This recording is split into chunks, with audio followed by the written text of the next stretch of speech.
All right. Well, listen, I want you to turn in your Bibles to Matthew chapter 23, verse 23. That's pretty easy. 23, verse 23. And it says this: "Woe to you, scribes and Pharisees." Jesus used strong language here. He calls them hypocrites. "For you tithe the mint and the dill and the cumin and have neglected the weightier provisions of the law." Everyone say weightier. Weightier provisions of the law. "Justice and mercy and faithfulness. But these are the things you should have done without neglecting the others." He says those other things you're doing to be religious aren't bad. But if you only do those things, you're missing the big stuff, the heavier stuff. Jesus says, I want you to focus on the weightier things, the things that are super important. It's the heavier things. It's justice, mercy, and faithfulness. I want to begin tonight by reading a story to you that's told by a woman by the name of Penny Lee. And she is an advocate and outspoken voice for the right to life. And while she got done giving a speech, someone approached her, an older man of European descent, and he told this story. He said, "I lived in Germany during the Nazi Holocaust, and I consider myself a Christian. I attended church since I was a small boy. We had heard the stories of what was happening to the Jews, but like most people today in this country, we tried to distance ourselves from the reality of what was really taking place. What could anyone do to stop it? A railroad track ran behind our small church, and each Sunday morning, we would hear the whistle from the distance, and then the clanking of the wheels moving over the track. We became disturbed when one Sunday we noticed cries coming from the train as it passed by. We grimly realized that the train was carrying Jews. They were like cattle in those cars. Week after week, that train whistle would blow. We would dread to hear the sound of those wheels because we knew that the Jews would begin to cry to us as they passed our church.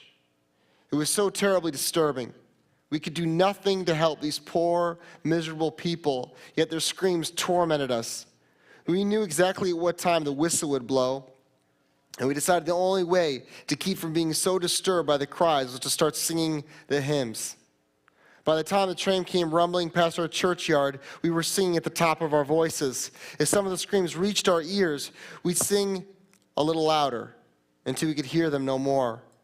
Years passed and no one talks about it much anymore, but I still hear the train whistle in my sleep. I can still hear them crying out for help. God forgive all of us who call ourselves Christians, yet did nothing to intervene." I don't know about you, but when I hear that story, I'm moved. I'm sickened. And the truth of the matter is, in 1946 of the Nuremberg trials, when Adolf Eichmann was tried, he was a top member of the SS. They estimated that about 6 million Jews were killed during the Holocaust. How many of you read or studied the Holocaust in school? You know a little bit about it. For all intents and purposes, it feels a little bit like ancient history, a blemish on the mark of humanity, where we have to look back and realize that there's such evil in the human soul that could kill 6 million people for no other reason that they were different. They were just different. And so they thought it fit to kill them. Something more tragic than that is that in the hour since we've got here, just in the hour since you've walked into this church, with the room temperature set perfectly at 68 degrees, 1,625 children have been forced into the street because their parents have been killed or beaten past the point where they could care for them. 1,667 kids have died of malnourishment or vaccine-preventable diseases that all of us get pennies just for pennies. They've died. 1,667 kids have died. They've died. 115 kids have been forced into child prostitution, and 66 children under the age of 15 have been infected with HIV. 257 children were orphaned because of HIV. Realize that's a child every 3 seconds that have died. Every 3 seconds. That's a lot of kids. The Holocaust is gone, and there's a punctuation, and there's nothing we can do about that, but we are living in an open sentence right now where we can make a difference. You need to hear me, because a lot of times you hear people speak on these topics and you say, yeah, that's a good thought. But then you walk out and you just sing your hymns and we don't do anything about it. And I'm guilty as you are about this. There is an ongoing Holocaust. Do you know 6 million Jews died in the Holocaust, but 8 million Africans die every year. Every year, a Holocaust goes on. And tonight I want to talk to you because when I hear numbers like that, I'm overwhelmed. I mean, it's overwhelmed. You could be shocked into a state of numb silence where you just kind of look at it in horror. I remember a few years back, I had the unfortunate happening where on the way to church, I came across a motorcycle accident that was terrible. I mean, just terrible. And I came upon this guy his death was imminent unless something happened. And I jumped out of the car and ran to him just instinctually. As I jumped over the guardrail to see this horrific sight, I had never seen anything so wrong in my life. I walked by a nurse who was either on her way to or away from work, staring in stunned unbelief, just motionless, just looking at this man. Literally, she had a stethoscope around her neck, staring. The person that could help couldn't help because she felt overwhelmed by it. And when I see these numbers, I'm overwhelmed by it. And I can't help but say, God, what am I supposed to do about it? How about you? Do you feel the same way? I mean, hopefully you don't just say, wow, it sucks to be them. I'm glad I'm an American. I think, God, what am I supposed to do? What am I supposed to do? 8 million people dying. 1,667 kids dying in this very hour. What can I do?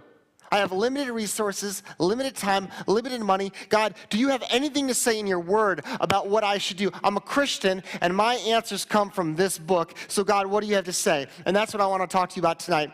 If you have your Bibles, open them up to Luke chapter 3 and verse 8. I want to read something to you.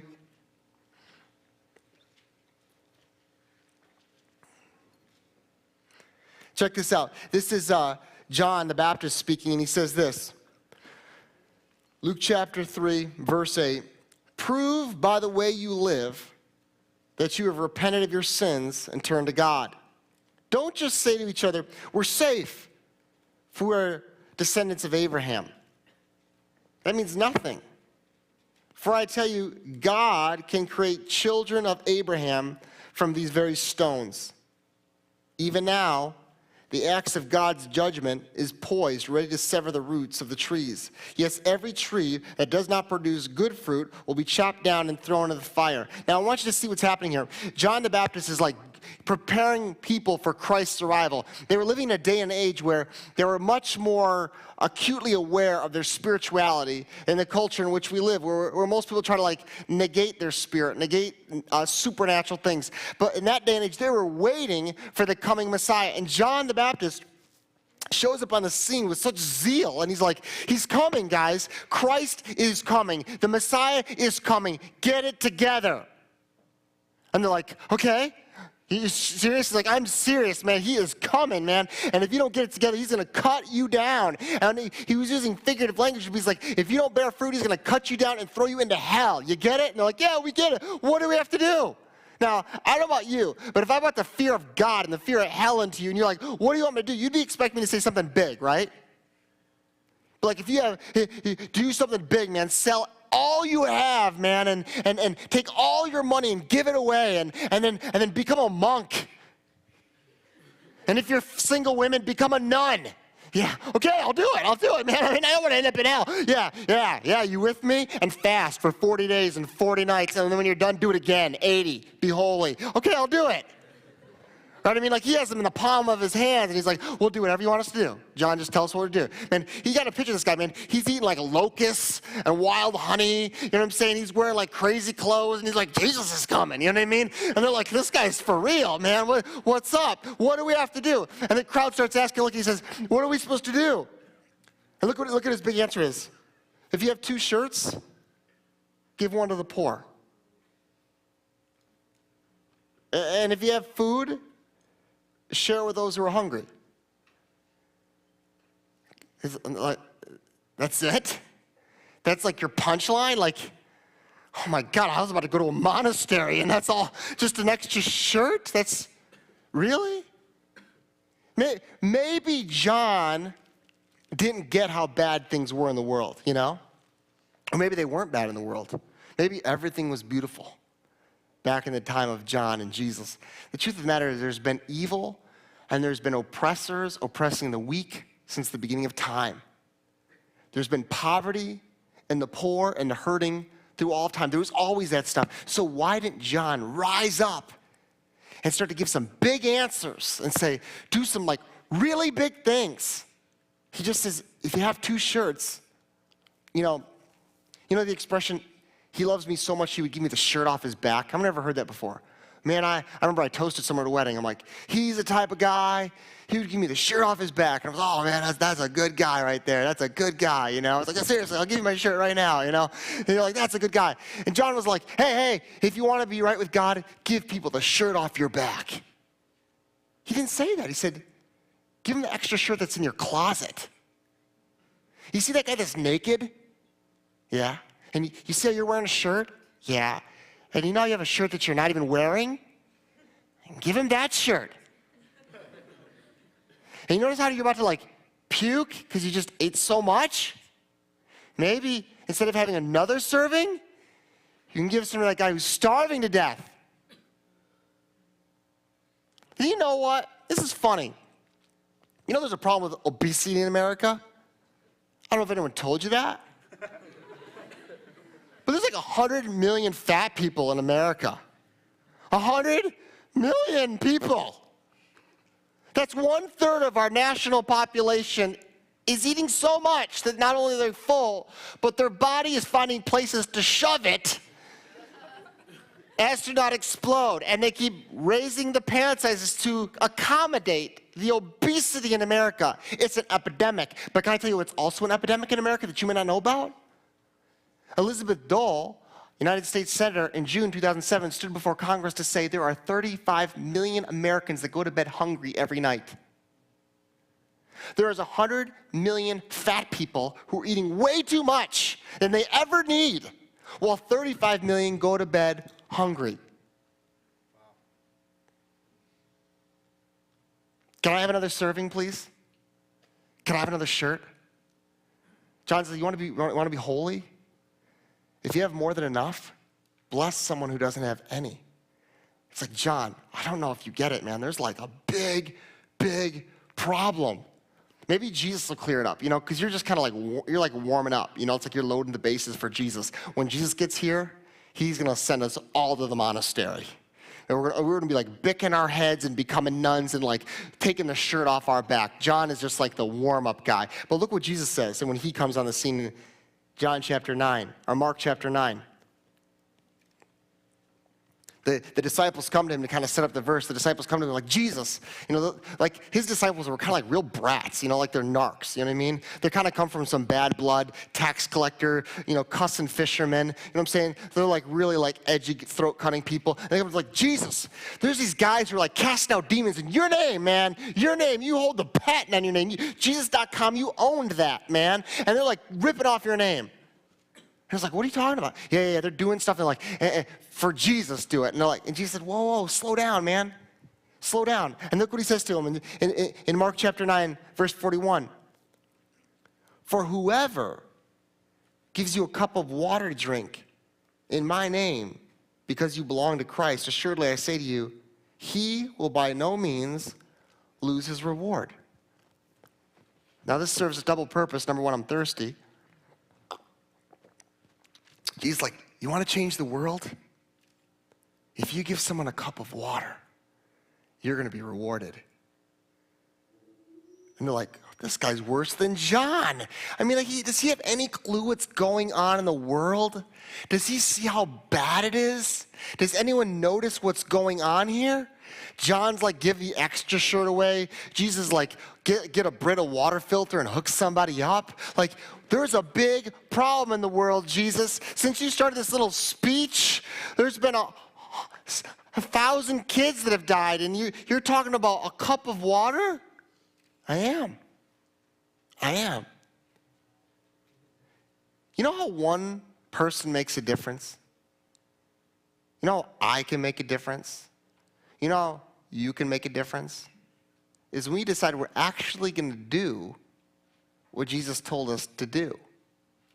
So many times we're thinking, how can I change the world? And how can I feed the world? And how can I heal the world? When we ignore the needs that are right in front of us. Come on, are you with me tonight? Because I'm teaching you something here. You know, this water that we drink, it kills me because I have kids. Most of you don't have kids. But I can't even imagine what it would be like to sit.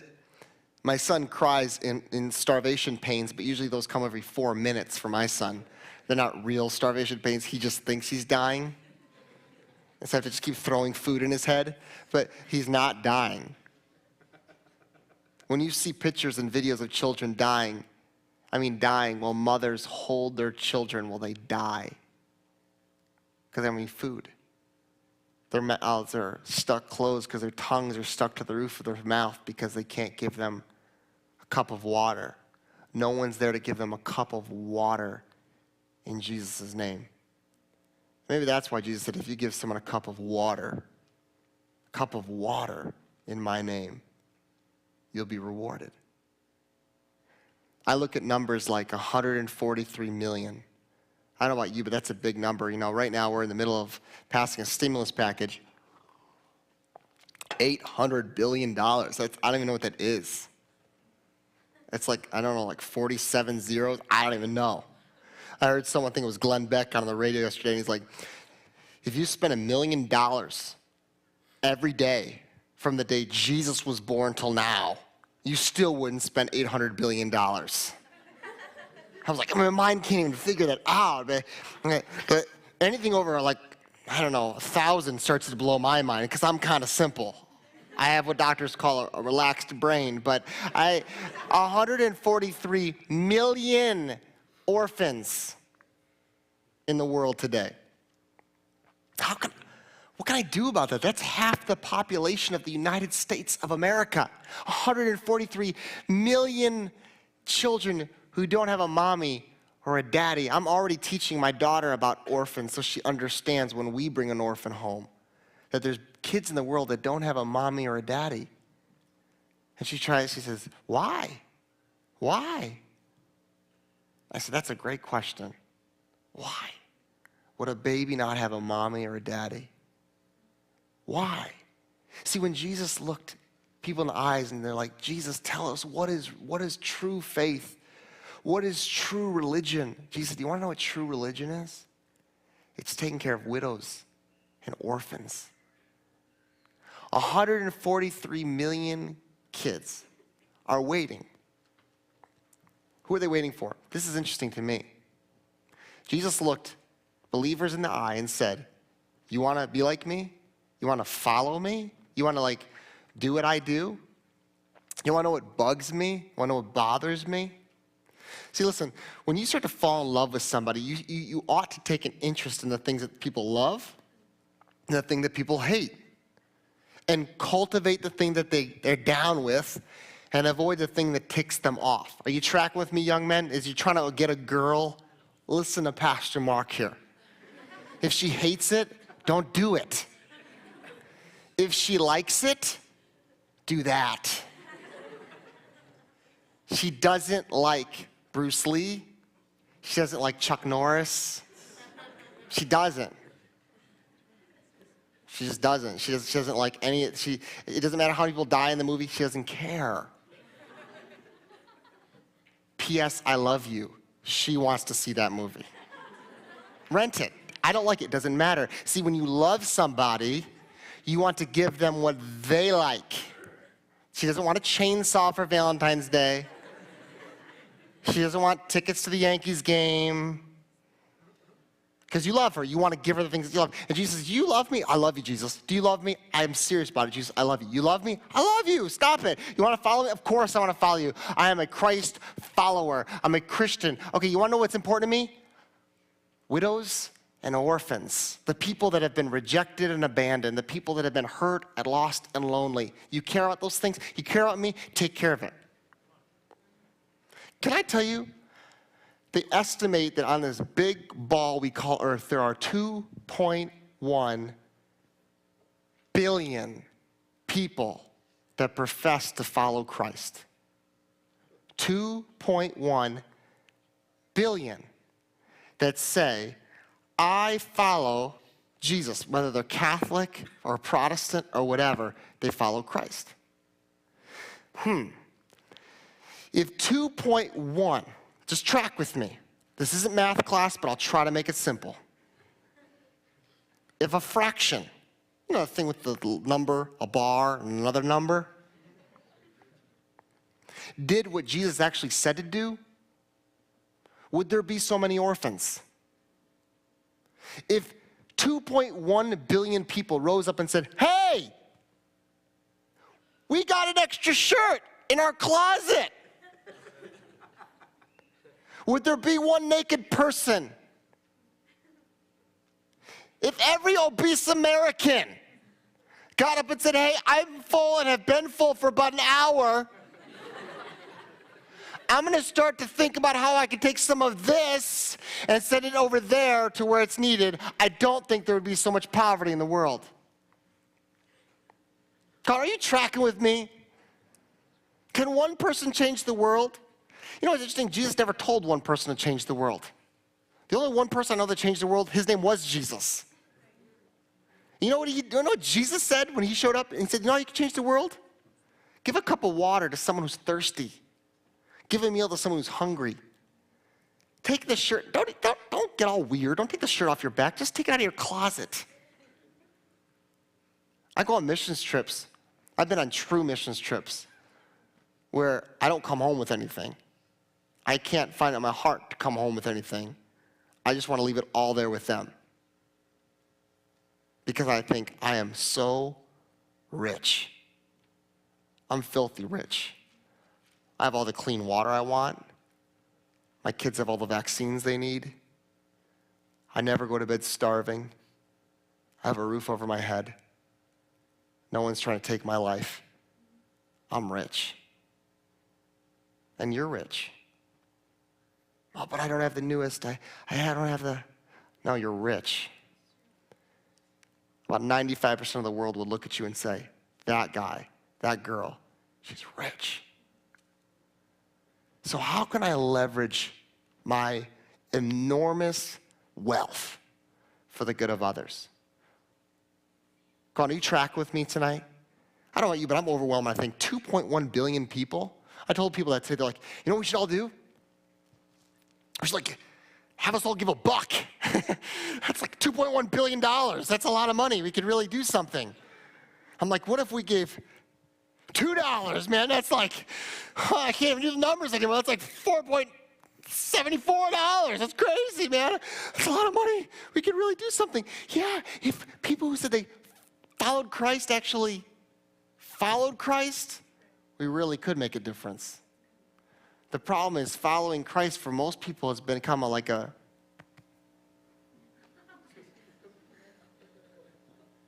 catch you later, homie. Now I lay me down to sleep. I pray the Lord my soul to keep. And if I wake up and I'm hungry, I thank you that I have a fridge full of food, so who cares about starving, dying people?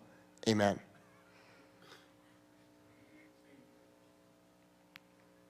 I talked to someone today. They said, you know what, Mark, I'm so convicted when I hear you talking about this, but I know that I'll leave and I'll forget about it tomorrow. And I hate myself for that. Can I ever think that? It's like you get moved and then you walk out and you're like, what was I moved by again? I can't remember. I believe that we, as this generation, can make a huge impact in our world. You know why? Several reasons. We are so connected as a society now, more than we ever have been ever before in history. We see things now in real time where other people saw by letters. So this is why I don't know if the Holocaust would have happened if it happened in this age. Because of this, they were living in the same vicinity and they heard it as urban legend. They didn't even know if it was true. But now we have live video of everything that happens in the world, whether you want to see it or not. It's right there in your face. And this is an issue that's very, very real. And don't you think for a second that those people are starving, dying because they're lazy, or they're alcoholic, or they're crazy, or they want to be that way? Most of them are stuck in that place because there is an oppressor that has put their foot on their neck and have trapped them in the place of death. And until someone rises up, injustice will prevail. And I'm calling you today to do this. Are you with me tonight? Are you tracking with me? This is not some feel-good sermon. It's so funny. There's a pastor by the name of Dave Ferguson from Chicago, and last year he was at Kinko's of all places, and he thought, you know what? I'm here all the time. He's a pastor, always making copies, and if he's like anybody else, he's like, no, that's wrong. Twist it and shift it and staple it, and probably drives these people crazy. But he said he just felt like God prompted him to buy everyone there a cup of Starbucks. I'm going to just do something nice. So he did it. He bought them all a cup of Starbucks, which is always welcomed. And as he was leaving, he Twitters, and now we blog, and we blurk, and we tweet, and whatever else we do. And he sends this out, and he says, I want to do this.